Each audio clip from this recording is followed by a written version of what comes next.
Hi guys! So for today's video ay mag-prepare tayo ng sabaw. So ang mga Chinese po kasi is mahilig sa soup. Kaya let's go!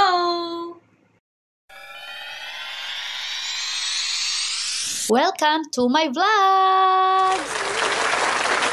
Bale po ito yung mga sangkap ng sabaw na ating lulutuin. May yellow corn, carrot, at saka pumpkin. Tapos samahan na rin ng pork meat.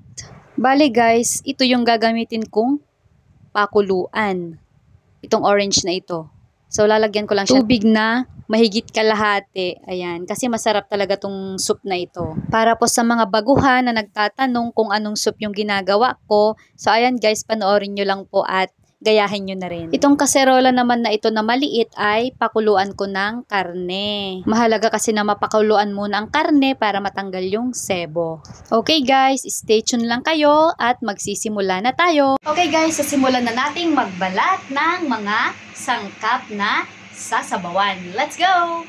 Special edition tong video na to guys ha, kaya panoorin yung mabuti. Unang step, syempre kailangan nating hiwain yung karne ng pa-cubes para madaling maluto at lumabas ang kanyang natural na lasa.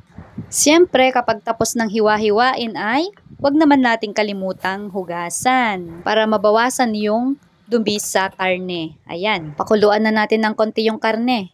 Come on, let's go!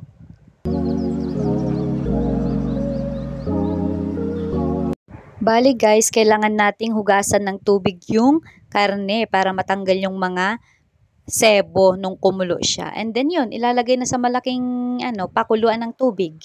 So habang kumukulo yan guys ay umpisahan na rin nating magbalat ng mga sangkap. Ayan yung pambalat ko pangkayod. So ayan guys, habang nanonood kayo sa aking ginagawa ay pwede nyo na rin pong isulat kung ano yung mga sangkap, kung ano yung step by step. Sobrang dali lang po guys.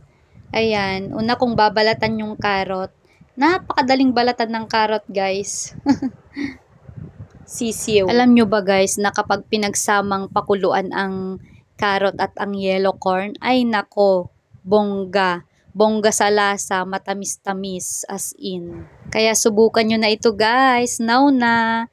Lalong-lalo na sa mga baguhan na nagtatanong sa akin kung ano yung mga sa soup na ginagawa ko. So ayan, pinalatan ko na rin po yung yellow corn at siya naman ang isusunod kong pagputol-putolin.